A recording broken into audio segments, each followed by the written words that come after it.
sekalian, mari kita satu dalam doa. Ya Allah Bapa kami dalam surga, kami mengucap syukur pada hari ini telah Engkau kumpulkan kami bersama-sama kembali di tempat ini untuk mendengarkan firman Tuhan. Amin. Untuk berkumpul bersama-sama bersukacita di dalam Tuhan. Amin.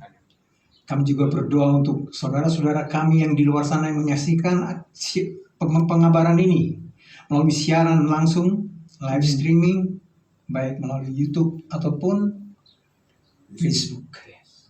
Tapi terlebih daripada itu Tuhan, biarlah firman Tuhan ini tersebar, biarlah firman Tuhan ini bekerja bagi setiap mereka yang mendengarkan. Amin. Di tempat ini atau dimanapun mereka berada. Amin. Inilah kami menyerahkan hati dan pikiran kami, dan kami tunduk akan firman Tuhan.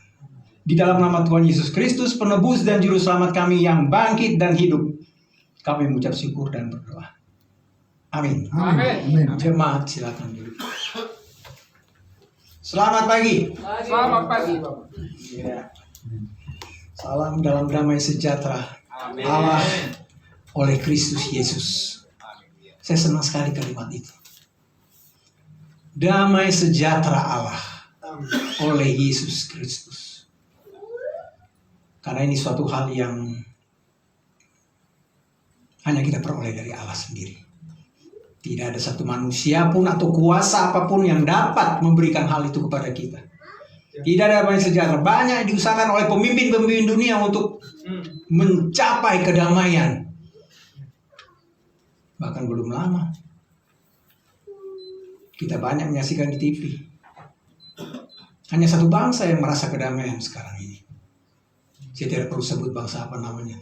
Tapi yang selama ini dia hidup dalam ketidakdamaian, sekarang dia damai. Amin. Tetapi mengusik kedamaian bangsa lain. Baik, ya. Baik. Nama Kristus. Bukan itu yang ingin saya sampaikan di sini. Kita akan sama-sama membuka dari surat Rasul Paulus kepada jemaatnya di Filipi, pasalnya yang kedua, mulai dari benar seperti apa yang dikatakan Pak Charles tadi dalam kesaksiannya. Daging ini memang merosot ya Pak ya. Ternyata saya harus pakai jembatan untuk melihat huruf-huruf yang tertulis di sini.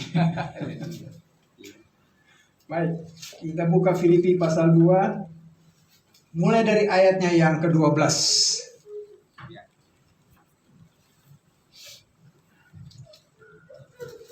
Ayatnya ke-12, kalau kita lihat judul perikop di dalam Alkitab, tetaplah kerjakan keselamatanmu. Tapi pada kesempatan ini, saya membuat judul perikop tersendiri. Tetapi ini bukan berarti menyimpang atau merubah isi daripada pesan yang akan kita mendengarkan mulai dari ayatnya 12 sampai dengan ayatnya yang ke-18. Demikian firman Tuhan. Hai saudara-saudaraku yang kekasih, kamu senantiasa taat. Karena itu, tetaplah kerjakan keselamatanmu dengan takut dan gentar. Bukan saja seperti waktu aku masih hadir, tapi terlebih pula sekarang waktu aku tidak hadir. Karena Allah lah yang mengerjakan di dalam kamu baik kemauan maupun pekerjaan menurut kerelaannya. Lakukanlah segala sesuatu dengan tidak bersungut-sungut dan berbantah-bantahan, supaya kamu tiada beraib dan tiada bernoda sebagai anak-anak Allah yang tidak bercela di tengah-tengah angkatan yang bengkok hatinya dan yang sesat ini, sehingga kamu bercahaya di antara mereka seperti bintang-bintang di dunia. Sambil berpegang pada firman kehidupan, agar aku dapat bermegah pada hari Kristus, bahwa aku tidak percuma berlomba dan tidak percuma bersusah-susah, tetapi sekalipun darahku dicurahkan pada korban dan ibadah imanmu, aku bersukacita, dan aku bersukacita dengan kamu sekalian. Dan kamu juga harus bersukacita demikian, dan bersukacitalah dengan aku. Demikian firman Tuhan. Bapak Ibu Saudara sekalian, kalau kita yang seperti yang sudah kita dengar sama-sama dari ayat 12 sampai dengan 18, sudah mengerti kita semua apa yang Allah kehendaki. Tidak perlu lagi saya berbicara panjang lebar apa yang harus kita mengerti dari pesan Allah ini. Tadi sudah saya katakan bahwa saya membuat satu judul perikop tersendiri. Kenapa? Judulnya Sukacita dalam Kasih Karunia Allah. Saya mengangkat paragraf ini dengan judul tersebut karena melihat latar belakang bagaimana Paulus sampai membangun jemaat di Filipi. Ini sangat penting. Karena latar belakang menentukan akhir dari apa yang Allah kehendaki bagi mereka yang kepadanya Dia berkenan. Baik, kita lihat sukacita dalam berita di Filipi ini diungkapkan dalam tulisannya. Latar belakang perjalanan yang dilakukan oleh Rasul yang telah Allah tetapkan bagi kita orang-orang yang bukan Yahudi dan juga orang-orang Yahudi yang sudah menjadi sama seperti kita. Kita tidak sama dengan mereka, tapi mereka jadi sama dengan kita. Apa kesamaannya? Mereka sudah jatuh. Kita juga semuanya kita juga jatuh, bahkan tanpa Kristus, tanpa Allah. Tanpa pengharapan, ya jelas kalau sudah tanpa Kristus, tanpa Allah, gak usah bicara pengharapan lagi. Udah tidak ada pengharapan. Itulah yang ada dengan Israel saat ini ketika mereka sudah mencampakkan Allah yang mengasihi mereka. Allah Tritunggal dengan menolak Roh Kudus. Ketika Roh Kudus menyampaikan rencana bagi penggenapan nubuatan yang telah dijanjikan Allah melalui nenek moyang mereka dengan merajam Stefanus. Latar belakang yang saya maksudkan dalam Filipi ini kita akan melihat sebetulnya ada kaitannya latar belakang Filipi ini dengan sidang di Yerusalem. Sangat erat kaitannya. Tapi kita lihat dulu apa yang diungkapkan Paulus. Kita melihat dari Kisah pasal 16. Ini sesuatu yang unik yang Allah nyatakan kepada Paulus. Kisah 16 ayat 9 dan 10. Pada malam harinya tampak oleh Paulus suatu penglihatan. Ada seorang Makedonia berdiri di situ dan berseru kepadanya, katanya, menyeberanglah kemari, tolonglah kami. Setelah Paulus melihat penglihatan itu, segeralah kami mencari kesempatan untuk berangkat ke Makedonia. Karena dari penglihatan itu kami menarik kesimpulan bahwa Allah telah memanggil kami untuk memberitakan Injil kepada orang-orang di sana. Wow, Makedonia. Tadi sebelum mulai kita punya bacaan, saya berbincang-bincang dengan Pak Charles di bawah. Pak, luar biasa Bapak pilih nama gereja kami ini ya, Makedonia. Kenapa luar biasa? Oke, mari kita lanjut lagi. Kita lihat lagi, ada 3 hal di sini yang akan kita dapatkan sehingga kita akan masuk pada apa maksud yang disampaikan pada ayat 12. Filipi pasal 1 ayat 3 6 sampai dengan 6 dan 9 dan 11. Doa syukur Paulus ini. Aku mengucap syukur kepada Allahku setiap kali aku mengingat kamu, dan setiap kali aku berdoa untuk kamu semua. Aku selalu berdoa dengan sukacita. Aku mengucap syukur kepada Allahku karena persekutuanmu dalam berita Injil mulai dari hari pertama sampai sekarang ini. Wow, luar biasa ini. Ayat 6. Akan hal ini aku yakin sepenuhnya, Ia yang memulai pekerjaan yang baik di antara kamu akan meneruskannya sampai pada akhirnya pada hari Kristus. Ayat 9. Dan inilah doaku, semoga kasihmu semakin melimpah dalam pengetahuan yang benar dan dalam segala macam pengertian, penuh dengan buah kebenaran yang dikerjakan oleh Yesus Kristus untuk memuliakan dan memuji Allah. Kita memuliakan dan memuji Allah melalui Yesus Kristus. Kenapa bisa demikian? Tentu saudara, Bapak Ibu kita sekalian di sini tidak lupa satu kata penting bagi orang-orang atau anggota tubuh Kristus adalah apa? Di dalam Dia kamu juga, ketika kamu mendengar firman kebenaran, Injil keselamatanmu, di dalam Dia kamu juga, ketika kamu percaya, dimeterai oleh Roh yang dijanjikannya itu. Di dalam Dia. Kita tidak bisa menghadap Allah begitu saja. Tetapi kita sudah ada bersama-sama dengan Allah di dalam Dia. Oke, kita lanjut sekarang. Masuk kita kepada ayat pertama dari paragraf yang akan kita dengar bersama hari ini. Filipi 2 ayat 12. Hai saudara-saudaraku yang kekasih, kamu senantiasa taat. Karena itu tetaplah kerjakan keselamatanmu dengan takut dan gentar. Bukan saja seperti waktu aku hadir, tetapi terlebih pula sekarang, waktu aku tidak hadir. Kita sudah lihat tadi. Kita sudah dengar tadi Filipi 1 bilang. Dari hari pertama sampai hari ini. Maka di ayat 12 ini dikatakan Paulus, kamu senantiasa taat. Karena dari pertama sampai hari ini.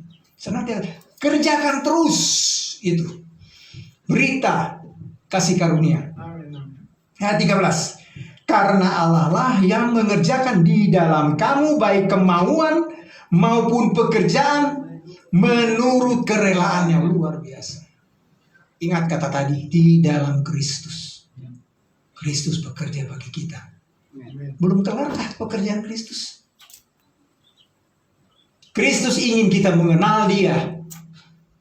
Itu sebabnya Allah ingin semua manusia diselamatkan dan memperoleh pengetahuan akan kebenaran. Dia sudah menyelamatkan kita. Kita harus mengenal yang menyelamatkan ini lebih dalam lagi. Lebih dalam lagi, lebih lebar lagi, lebih luas lagi. Itu kehendak Allah. Betapa lebarnya, dalamnya, dan tingginya kasih karunia Allah luar biasa. Apa sih yang Allah lakukan bagi jemaat Filipi? Oke, kita sama-sama buka Filipi 2 ayatnya yang 25 sampai dengan 11. Filipi 2 ayat 25 sampai dengan 11. Karena itu sempurnakanlah sukacitaku dengan ini. Adalah kamu sehati sepikir dalam satu kasih, satu jiwa, satu tujuan. Hendaklah kamu dalam hidupmu bersama menaruh pikiran dan perasaan yang terdapat juga di dalam Kristus Yesus. Yang walaupun dalam rupa Allah tidak menganggap kesetaraan dengan Allah itu setaraan dengan Allah itu sebagai milik yang harus dipertahankan. Melainkan telah mengosongkan dirinya sendiri dan mengambil rupa seorang hamba dan menjadi sama dengan manusia. Dan dalam keadaannya sebagai manusia ia telah merendahkan diri dan taat sampai mati, bahkan sampai mati di kayu salib.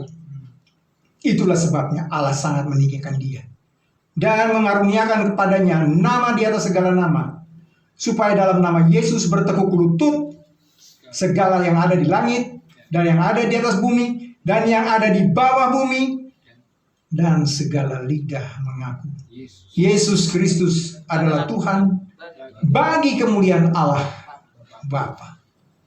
Saudara sekalian, dia sampai mati di kayu salib. Apa sampai di situ? Apa sampai di situ Allah melakukannya? Tidak, saudara-saudara. Filipi 3 ayat 10. Kita lihat bersama-sama dan saudara silakan mendengarkannya.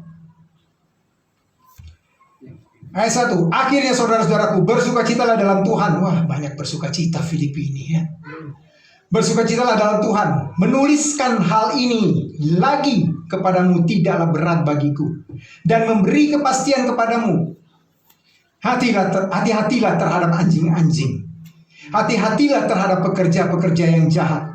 Hati-hatilah terhadap penyunat-penyunat yang palsu.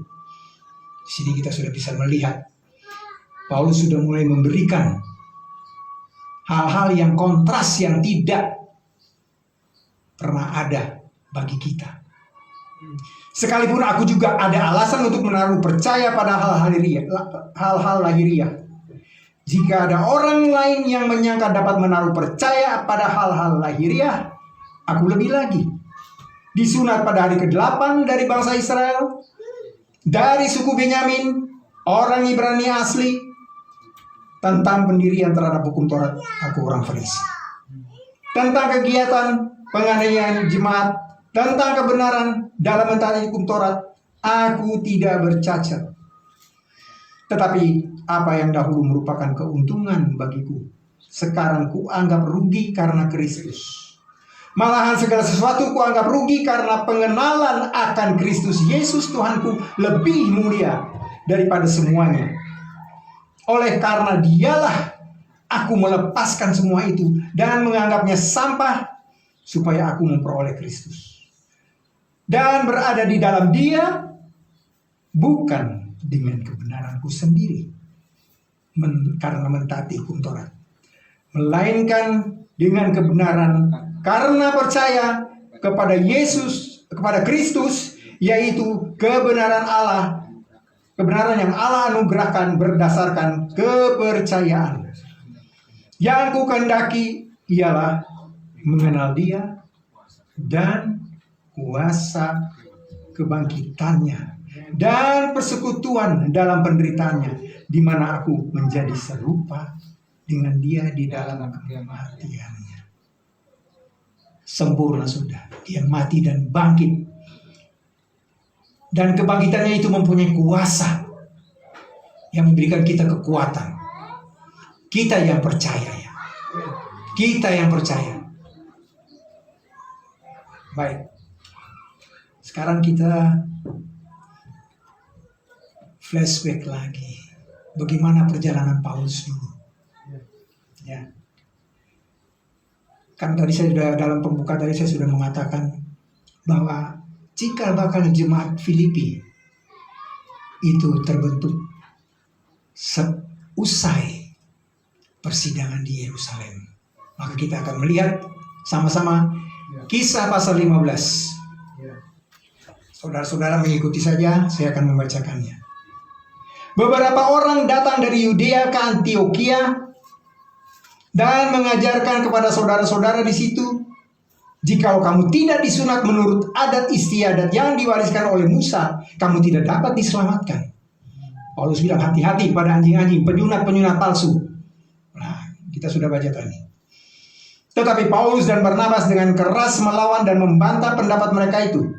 Akhirnya ditetapkan supaya Paulus dan Barnabas serta beberapa orang lain dari jemaat itu pergi kepada rasul-rasul dan penatua di Yerusalem untuk membicarakan soal itu. Mereka diantar oleh jemaat sampai ke luar kota, lalu mereka berjalan melalui Fenisia dan Samaria, dan di tempat-tempat itu mereka menceritakan tentang pertobatan orang-orang yang tidak mengenal Allah, berarti pertobatan orang-orang yang bukan Yahudi. Itu mereka itu belum tubuh Kristus, masih Gentiles, kafir, ya, orang-orang yang tidak mengenal Allah. Hal itu sangat mengembirakan hati saudara-saudara di situ. Ayat 4. Setibanya di Yerusalem, mereka disambut oleh jemaat dan oleh rasul-rasul dan penatua. Lalu mereka menceritakan segala sesuatu yang Allah lakukan dengan perantaraan mereka. Tetapi beberapa orang dari golongan Farisi yang telah menjadi percaya datang dan berkata, Orang-orang bukan Yahudi harus disunat dan diwajibkan untuk menuruti hukum Musa. Orang-orang Yahudi yang sudah percaya, berarti apa? Apakah mereka sudah percaya lepas dari hukum Taurat? Hukum Musa? Tidak, Bapak Ibu. Mereka harus tetap melakukan hukum Taurat itu. Mereka sudah percaya. Siapa mereka?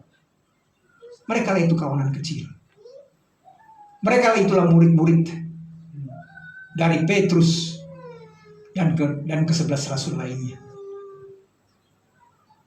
Mereka sudah peroleh perkenanan dari Allah untuk mendapat tempat di kerajaannya. Kita lanjut. Maka bersidanglah rasul-rasul dan penatua-penatua untuk membicarakan soal itu. Sesudah beberapa waktu lamanya berlangsung pertukaran pikiran mengenai soal itu, berdirilah Petrus dan berkata kepada mereka, "Hai saudara-saudara, kamu tahu bahwa telah sejak semula Allah memilih aku dari antara kamu, supaya dengan perantaraan mulutku bangsa-bangsa lain mendengar berita Injil dan menjadi percaya." Wow, luar biasa. Itu terjadi di Kisah 10. Ya, Cornelius. Dan ia sama sekali tidak mengadakan perbedaan antara kita dengan mereka. Sesudah ia menyucikan hati mereka oleh iman. Tadi kita sudah sama-sama mendengar Efesus 1 ayat 13. Kalau demikian, mengapa kamu mau mencobai Allah dengan meletakkan pada tengkuk murid-murid itu? Murid-murid yang mana ini? Murid-murid yang di anggota tubuh Kristus. Murid-murid itu suatu kuk yang tidak dapat dipikul baik oleh nenek moyang kita maupun oleh kita sendiri. Coba itu. Ada dua program Allah di dunia ini. Belajarlah, hadapkanlah diri benar di hadapan Allah. Bagi firman dengan tepat. Bagaimana membagi firman? Pada dasarnya firman itu terbagi dua. Bukan perjanjian lama dan perjanjian baru. Itu baru satu bagian itu. Itulah bagian pertama, nubuatan. Apakah ada bagian kedua? Tidak ada. Tetapi ada dua program Allah, nubuatan dan rahasia. Itu awal mula pembagian dengan benar. Jika kita belajar lebih lanjut lagi, kita bisa melihat apa isi, maksud kehendak Allah, tugas penyelenggaraan Allah di dalam program nubuatannya yang berawal dari Kejadian 3 ayat 15. Itulah program nubuatannya. Sampai ia meletakkan musuh-musuhnya di bawah kakinya. Dia sudah disalib, tubuhnya sudah dipagut. Apakah sudah musuh-musuhnya diletakkan di bawah kakinya? Israel tidak mau itu terjadi. Israel menolak Allah mereka. Israel ditunggangi kuasa-kuasa di langit, para suci Allah yang menggoda hati Israel. Kita tolong satu orang, mungkin Pak Canas, Ayub 15 ayat 15. Ayub. Ya, Ayub pasal 15 ayat 15. Ayub pasal 15 ayatnya yang ke-15. Sesungguhnya para sucinya tidak dipercayainya. Seluruh langit pun tidak bersih pada pandangannya. Tidak bersih langit itu.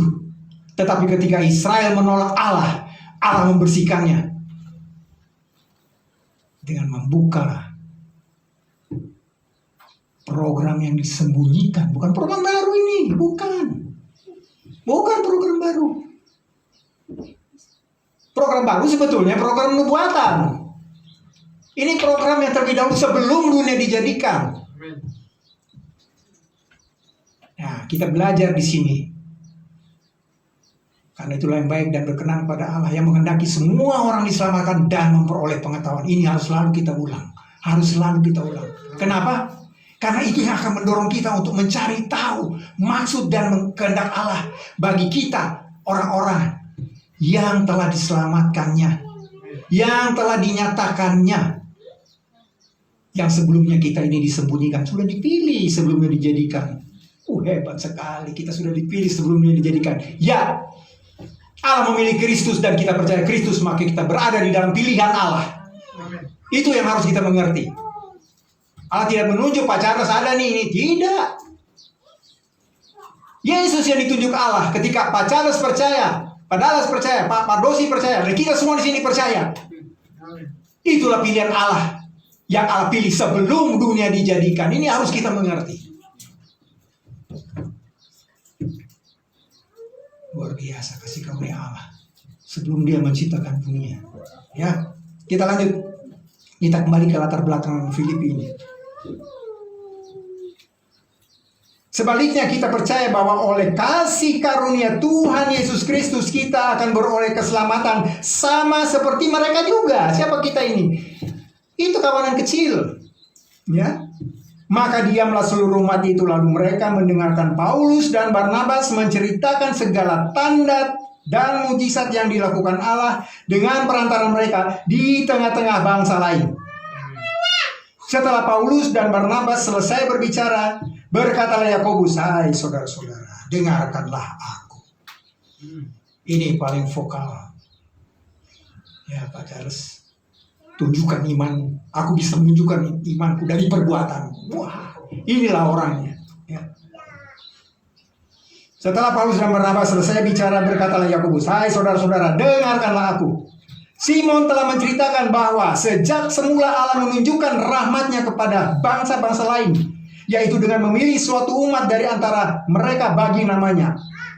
Hal itu sesuai dengan ucapan para nabi, seperti yang tertulis, 'Kemudian aku akan kembali dan membangun kembali pondok Daud yang telah roboh, dan reruntuhannya akan kubangun kembali, dan akan kuteguhkan, supaya semua orang lain mencari Tuhan, dan segala bangsa yang tidak mengenal Allah yang kusebut milikku.' Demikianlah firman Tuhan yang melakukan semua ini." Bapak-bapak, ini bukan kasih karunia. Dalam program nubuatan, Allah juga punya rencana untuk menyelamatkan bangsa lain melalui bangsa Israel. 1 Petrus 2 ayat 9. Itulah bangsa Israel. Bangsa yang imamat dan rajani. Bagaimana proses penyelamatan bangsa lain melalui bangsa Israel? Bangsa Israel harus menjadi imam bagi bangsa-bangsa lain di seluruh dunia ini. Kalau mereka jadi imam, baru bangsa-bangsa lain beroleh keselamatan. Apa iya mereka jadi imam? Ketika rahasia terbuka, itu membuktikan bahwa mereka belum menjadi imam. Dan bangsa-bangsa lain, Allah tuangkan, Allah gelar apa yang disembunyikannya selama ini. Kenapa itu Allah lakukan seperti itu? Karena mereka telah gagal dalam perjanjian. Saya ingat kalau waktu masih saya bekerja dulu, kontraktor dapat SP1, SP2, SP3. Akhirnya apa? One prestasi, apa? Out. Ganti. Itu manusia. Tapi kalau Allah, Roma 11 ayat 1 bilang, apakah Allah melupakan umatnya? Tidak. Sama sekali tidak. Tetapi Allah punya cara untuk merangkul mereka kembali. Setelah program kasih karunia ini sempurna, disempurnakan Allah sendiri. Nanti setelah kita diangkat. Baik, kita lanjut. Tadi sampai dia ayat 19. Sebab itu aku berpendapat bahwa kita tidak boleh menimbulkan kesulitan bagi mereka dari bangsa-bangsa lain yang berbalik kepada Allah. Tetapi kita harus menulis surat kepada mereka supaya mereka menjauhkan diri dari makanan yang telah dicemarkan berhala-berhala, dari percabulan, dari daging-daging binatang yang mati dicekik, dan dari darah. Ini yang jadi persoalan di jemaat Korintus. Masalah makanan. Ini jadi persoalan. Ini bukan kasih karunia. Kasih karunia tanpa syarat. Tapi itulah Yakobus. Kenapa? Salahkah Yakobus? Tidak. Yakobus tidak salah dalam hal ini. Karena konteksnya dia di sini adalah apa? Rasul bagi bangsa pilihan Allah. Tidak salah. Tapi ketika disampaikan itu pada nyebrang ruangan dia. Oke, kita lanjut. Tentang ini kita lanjut.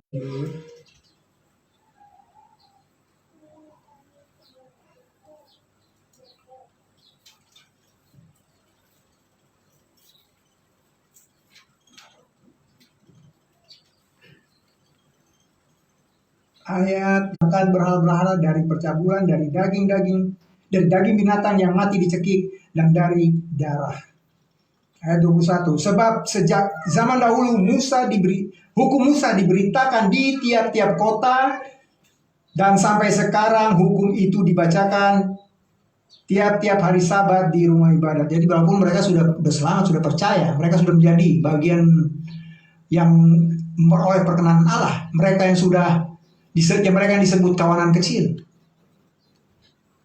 hukum Taurat tidak bisa lepas dari mereka.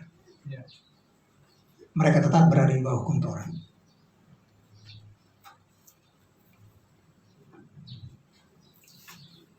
Paulus dan Barnabas yaitu diutuskan sebentar. Tadi di ayat 22. Maka Rasul dan penatua serta seluruh jemaat itu mengambil keputusan untuk memilih dari antara mereka beberapa orang yang diutus ke Antiokhia bersama-sama dengan Paulus dan Barnabas, yaitu Yudas yang disebut Barsabas dan Silas. Keduanya adalah orang terpandang di antara saudara-saudara itu. Kepada mereka diserahkan surat yang bunyinya, salam dari rasul-rasul dan penatua, dari saudara-saudaramu kepada saudara-saudara di Antiokhia, Syria, dan Kilikia yang berasal dari bangsa lain. Kami telah mendengar bahwa ada beberapa orang di antara kami yang tiada mendapat pesan dari kami telah menggelisahkan dan menggoyangkan hatimu dengan ajaran mereka.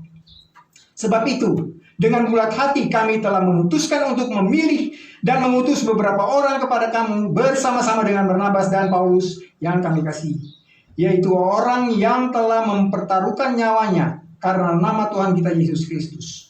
Maka kami telah mengutus Yudas dan Silas yang dengan lisan akan menyampaikan pesan yang tertulis ini juga kepada kamu.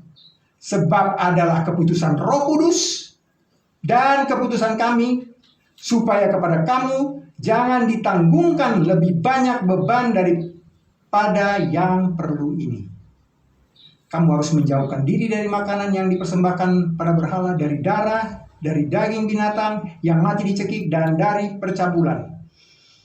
Jikalau kamu memelihara diri dari hal-hal ini, kamu berbuat baik. Sekianlah selamat. Itu isi suratnya. Setelah berpamitan, Yudas dan Silas berangkat ke Antiokhia. Di situ mereka memanggil seluruh jemaat berkumpul lalu menyerahkan surat itu kepada mereka. Setelah mereka membaca surat itu, jemaat bersuka cita karena isinya yang menghiburkan. Yudas dan Silas yang adalah juga nabi lama menasihati saudara-saudara itu dan menguatkan hati mereka. Dan sesudah beberapa waktu keduanya tinggal di situ, saudara-saudara itu melepas mereka dalam damai untuk kembali kepada mereka yang mengutusnya. Tetapi Silas memutuskan untuk tinggal di situ. Nah, kita mulai ini karena satu peristiwa baru nih. Ayat 35. Paulus dan Barnabas tinggal beberapa lama di Antiokhia. Mereka bersama-sama dengan banyak orang lain mengajar dan memberitakan firman Tuhan. Tetapi beberapa waktu kemudian berkatalah Paulus pada Barnabas, baiklah kita kembali kepada saudara-saudara kita di setiap kota, di mana kita telah memberitakan firman Tuhan untuk melihat bagaimana keadaan mereka.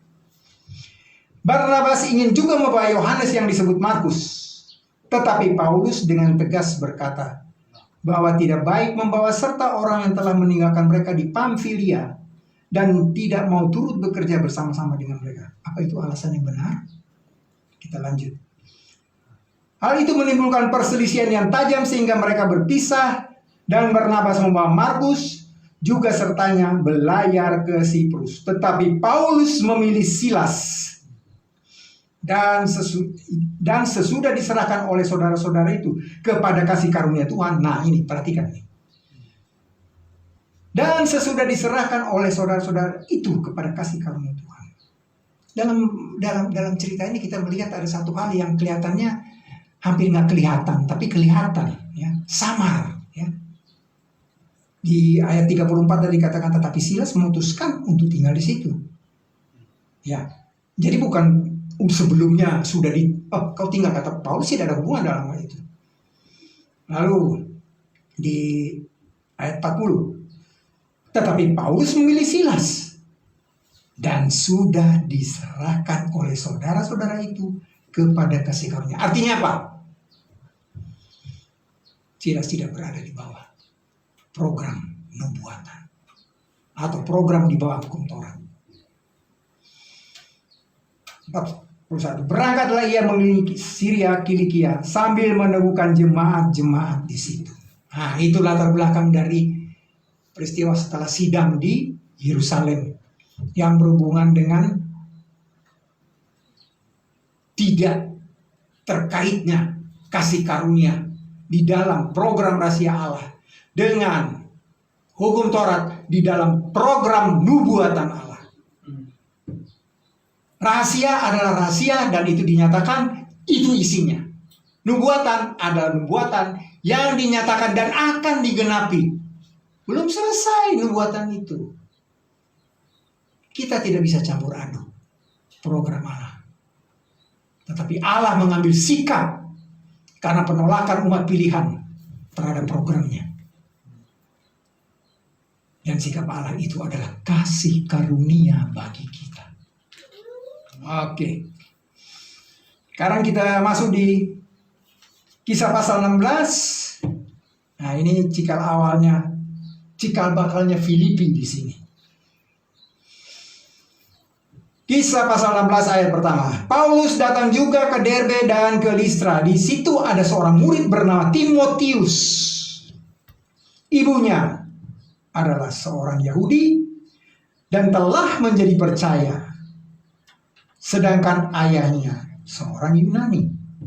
Timotius ini dikenal baik oleh saudara-saudara di Listra dan Ikonium, saudara-saudara murid-murid Paulus, ya. Dan Paulus mau supaya dia menyertainya dalam perjalanan. Paulus menyunatkan dia karena orang-orang Yahudi di daerah itu, di Listra maksudnya. Demikian jemaat-jemaat ayat 3. Dan Paulus mau supaya dia menyertainya dalam perjalanan. Paulus menyunatkan dia karena orang-orang Yahudi di daerah itu. Sebab setiap orang tahu bahwa bapaknya adalah orang Yunani. Dalam perjalanan keliling dari kota ke kota, Paulus dan Silas menyampaikan keputusan-keputusan yang diambil para rasul dan para penatua di Yerusalem dengan pesan supaya jemaat-jemaat menurutinya. Wah, kok Paulus sepakat dengan pesan-pesan itu? Oke, kita terus dulu. Nanti kita akan temui. Mereka melintasi tanah Frigia dan tanah Galatia. Karena Roh Kudus mencegah mereka untuk memberitakan Injil di Asia. Oh, kayaknya ini Alkitab salah cetak nggak ya? Kok Roh Kudus melarang memberitakan Injil? Sedangkan Roh Kudus memonterai orang yang percaya karena Injil. Oke, kita lanjut dulu. Ya. Dan setibanya di Misia, mereka mencoba masuk ke daerah Bitinia, tetapi Roh Yesus tidak mengizinkan mereka. Wah, Tadi Roh Kudus, sekarang Roh Yesus. Setelah melintasi Misia, mereka sampai di Troas. Pada malam harinya tampaklah oleh Paulus suatu penglihatan. Ini yang tadi kita baca di pertama tadi. Ada seorang Makedonia berdiri di situ dan berseru padanya, katanya, menyeberanglah kemari dan tolonglah kami. Setelah Paulus melihat penglihatan itu, segeralah kami mencari kesempatan untuk berangkat ke Makedonia. Karena dari penglihatan itu kami menarik kesimpulan bahwa Allah telah memanggil kami untuk memberitakan Injil kepada orang-orang di sana. Lalu kami bertolak dari Troas dan langsung berlayar ke Samotrake.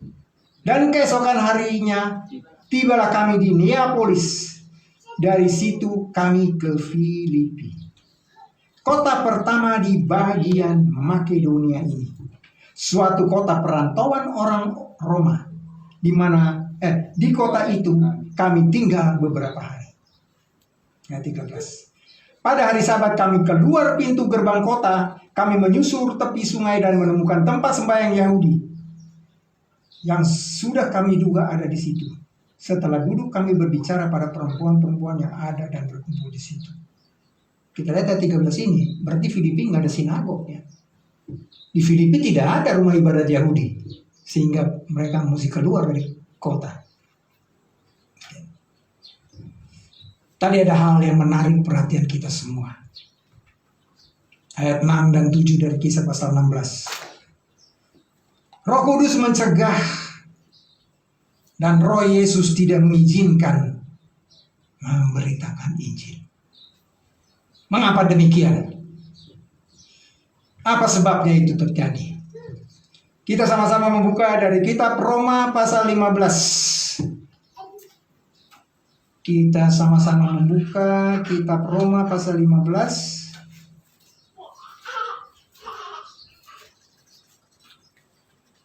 Roma 15 ayat 20 dan 21. Kitab Roma pasal 15 ayat 20 dan 21. Dan dalam pemberitaan itu aku menganggap sebagai kehormatanku bahwa aku tidak melakukannya di tempat-tempat di mana Kristus telah dikenal orang, supaya aku jangan membangun di atas dasar yang telah diletakkan orang lain. Oh, itu alasannya. Tetapi sesuai dengan yang ada tertulis, mereka yang belum pernah mendengar, menerima berita tentang dia, akan melihat dia. Dan mereka yang tidak pernah mendengarnya, akan mengertinya. Oh, ternyata di tempat situ ada gereja Kristen Mesianik yang sudah mendengar Yesus. Kita ingat Galatia 2 pasal 9, mereka sudah berjabat tangan, kau pergi kepada memberitakan Injil kepada orang bersunat, aku kepada orang-orang tak bersunat. Itu setelah sidang Yerusalem. Erat ini hubungannya. Oke. Tapi daerah mana sih itu? Daerah mana sih itu yang nggak boleh masuk? Kita buka 1 Petrus pasal 1. 1 Petrus pasal 1 ayat 1 dan 2. 1 Petrus pasal 1 ayat 1 dan 2. Saya minta tolong Pak Pardosi bisa membacakannya. Ya. 1 Petrus 1 ayat 1 dan 2. Dari Petrus, Rasul Yesus Kristus, kepada orang-orang pendatang yang tersebar di Pontus, Galatia, Kapadokia, Asia Kecil, dan Bitinia, yaitu orang-orang yang dipilih sesuai dengan rencana Allah Bapa kita dan yang dikuduskan oleh Roh supaya taat kepada Yesus Kristus dan menerima percikan darahnya. Kiranya kasih karunia dan damai sejahtera makin melimpah atas kamu. Pak Charles bilang tadi, duluan perbuatan itu, ya Pak, ya, taat, supaya taat kepada Yesus Kristus dan menerima percikan darahnya. Beda. Allah tidak mau terjadi kekacauan. Ya. Ada satu hal lagi, mari kita lihat 2 Korintus pasal 10. 2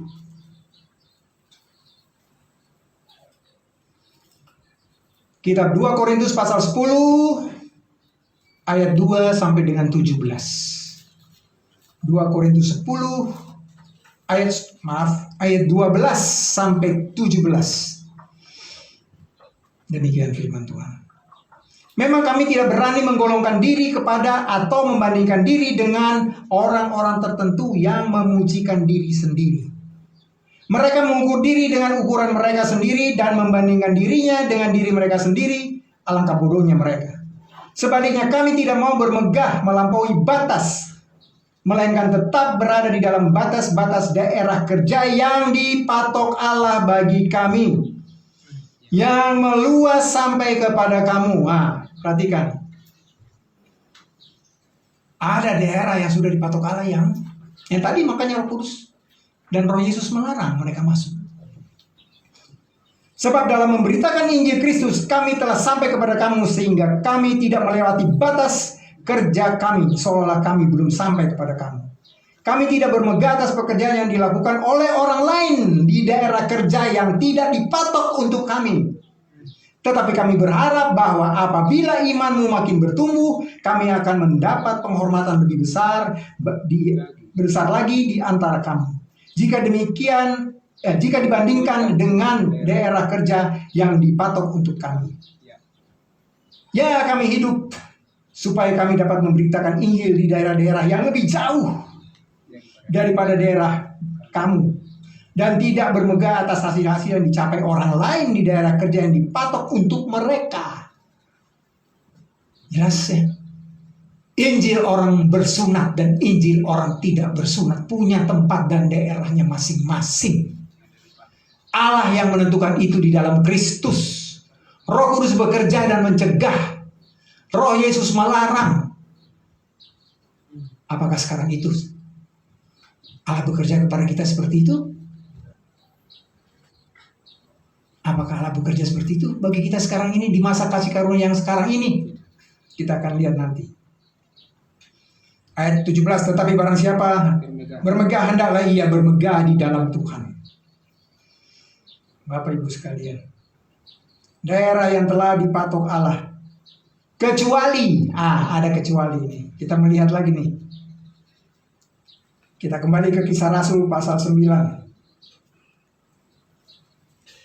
Itu tadi sudah kita sama-sama baca, yang penglihatan Paulus, ya.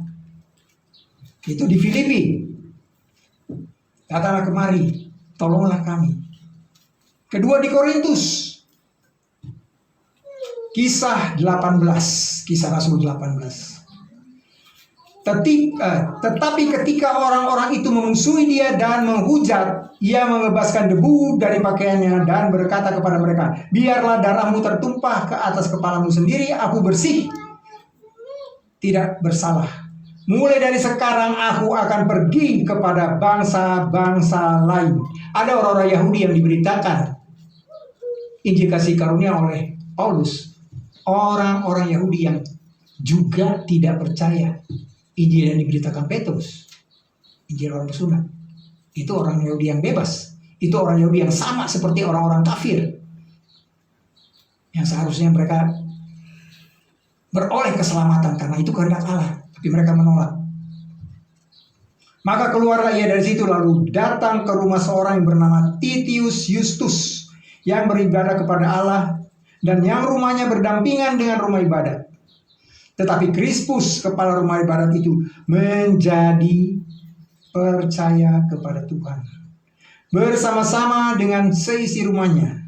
Dan banyak dari orang-orang Korintus yang mendengarkan pemberitaan Paulus menjadi percaya dan memberi diri mereka dibaptis. Ayat 9. Pada suatu malam berfirmanlah Tuhan kepada Paulus dalam satu penglihatan. Sekali lagi penglihatan. Jangan takut, teruslah beritakan firman dan jangan diam. Sebab aku menyertai engkau dan tidak ada seorang pun yang akan menjamah dan menganiaya engkau. Sebab banyak umatku di kota ini. Di mana itu? Di Korintus. Maka tinggallah Paulus di situ selama 1 tahun 6 bulan dan dia mengajarkan firman Allah di tengah-tengah mereka. Lalu Paulus coba juga mengajar di Yerusalem. Kita lihat Kisah pasal 22. Lalu katanya, Allah nenek moyang kita telah menetapkan engkau untuk mengetahui kehendaknya, untuk melihat yang benar huruf besar itu, dan untuk mendengar suara yang keluar dari mulutnya, sebab engkau harus menjadi saksinya terhadap semua orang tentang apa yang kau lihat dan yang kau dengar. Dan sekarang mengapa engkau masih ragu? Bangunlah, berilah dirimu dibaptis dan dosa-dosamu disucikan, sambil berseru kepada nama Tuhan. Sesudah aku kembali ke Yerusalem, dan ketika aku sedang berdoa di dalam bait Allah, rohku diliputi kuasa ilahi. Aku melihat Dia yang berkata kepadaku, lekaslah, segeralah tinggalkan Yerusalem, sebab mereka tidak akan menerima kesaksianmu tentang aku. Jawabku, Tuhan, mereka tahu bahwa akulah yang pergi dari rumah ibadat yang satu ke rumah ibadat yang lain, dan memasukkan mereka yang percaya kepadamu ke dalam penjara-penjara dan menyesakan mereka. Dan ketika darah Stefanus saksimu itu ditumpahkan, aku ada di situ dan menyetujui perbuatan itu, dan aku menjaga pakaian mereka yang membunuhnya. Tetapi kata Tuhan kepadaku, pergilah, sebab aku akan mengutus engkau jauh dari sini kepada bangsa-bangsa lain. Paulus coba mau menolong saudaranya. Bahkan Paulus bilang, aku rela terkutuk demi saudara-saudara sebangsaku. Di sini dia mencoba ini. Tuhan bilang, gak usah. Pergi, kamu bukan itu. Rakyat mendengarkan Paulus sampai pada perkataan itu. Tetapi sesudah itu mereka mulai berteriak, katanya, rakyat ini siapa nih? Bangsa Israel. Berteriak katanya, enyahkan orang ini dari muka bumi. Ia tidak layak hidup. Bapak Ibu Saudara sekalian, kita sudah melihat di sini Allah berbicara, menyatakan diri. Penglihatan Paulus alami. Bagaimana sekarang? Apakah Allah akan melakukan hal yang sama bagi kita, supaya kita lebih jelas memberitakan Injil kemana-mana? Ya.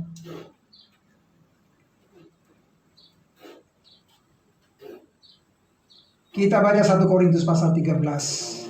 Sama-sama kita buka 1 Korintus pasal 13. Inilah kita sekarang. 1 Korintus 13 mulai ayatnya yang ke-9. Sebab pengetahuan kita tidak lengkap dan membuat kita tidak sempurna. Tetapi jika yang sempurna tiba, maka yang tidak sempurna itu akan lenyap. Ketika aku masih kanak-kanak, aku berkata seperti kanak-kanak, aku merasa seperti kanak-kanak, aku berpikir seperti kanak-kanak. Sekarang aku sudah dewasa, sudah menjadi dewasa, aku meninggalkan sifat kekanak-kanakan. Ya, kita lanjut lagi.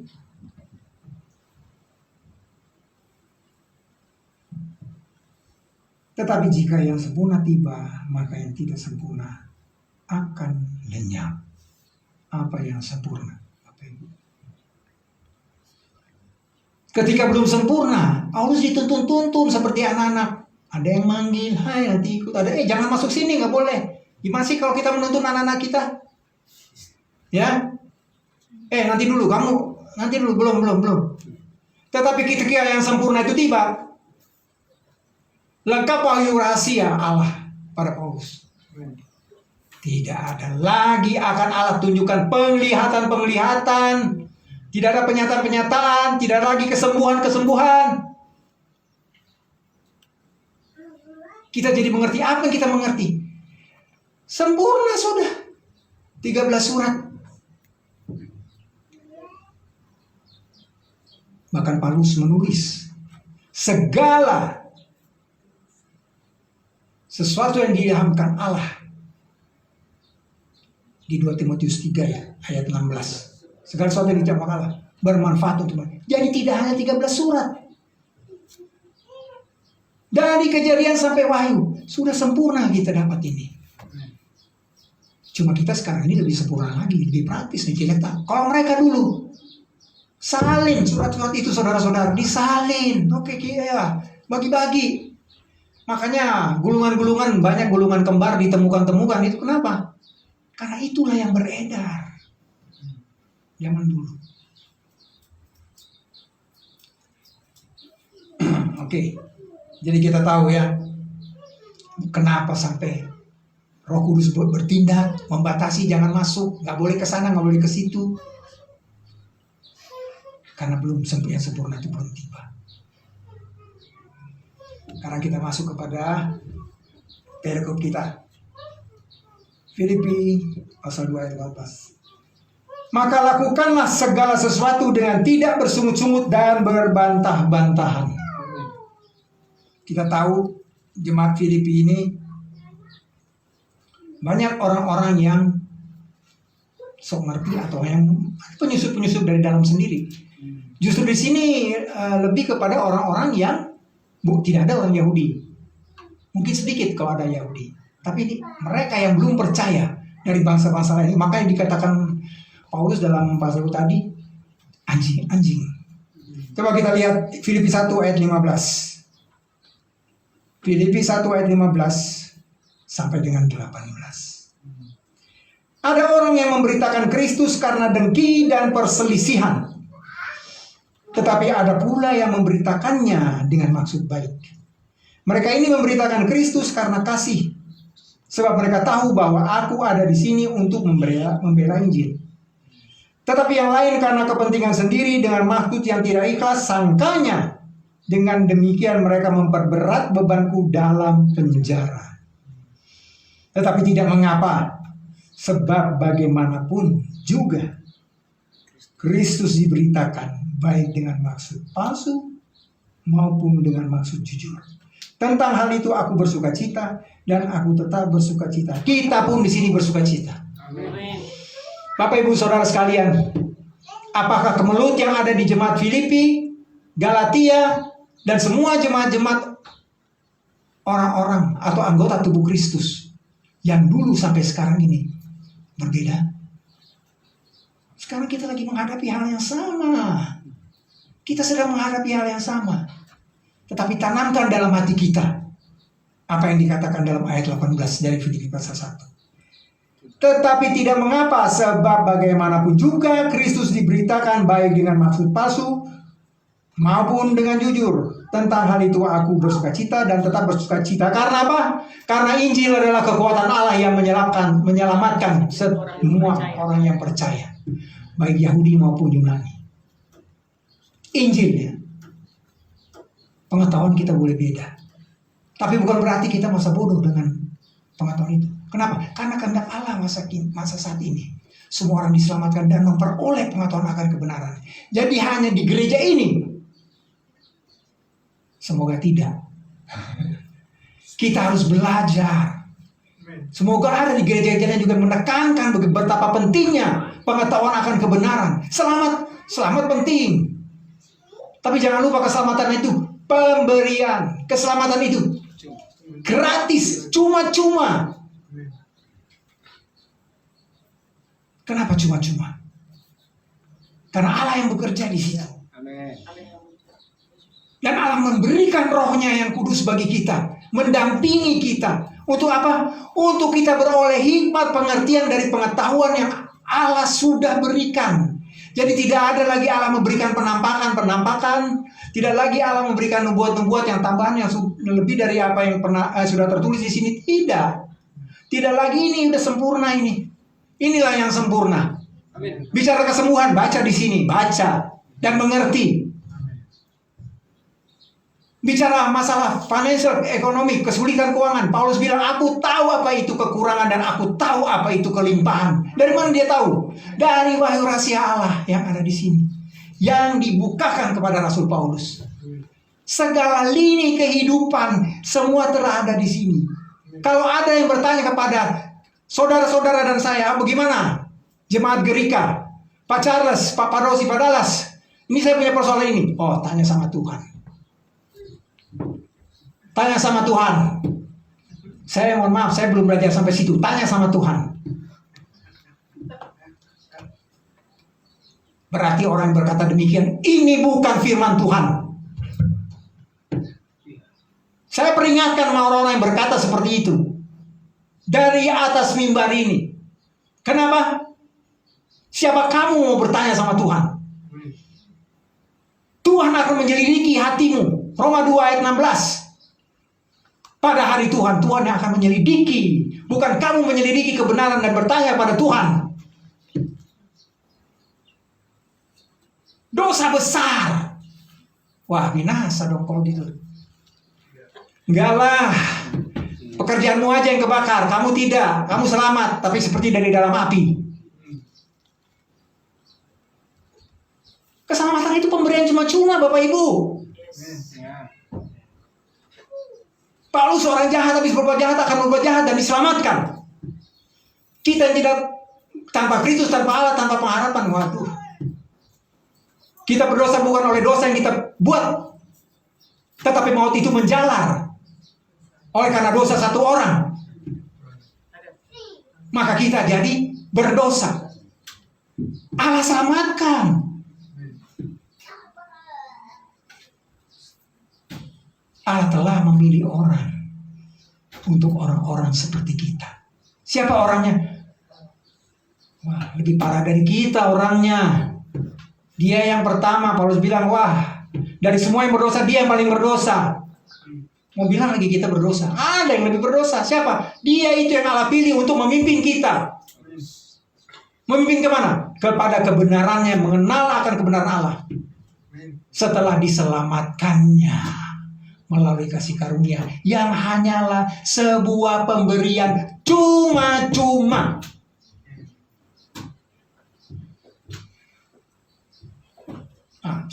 Saya jadi ingat perkataan Sostenes, kok jadi emosi saya ya. Jangan lantang kita mengucapkan perkataan tanya Tuhan. Berarti kau tidak bertuhan. Itu yang saya mau balikan perkataannya. Kalau kau bertuhan, kau tahu ini apa.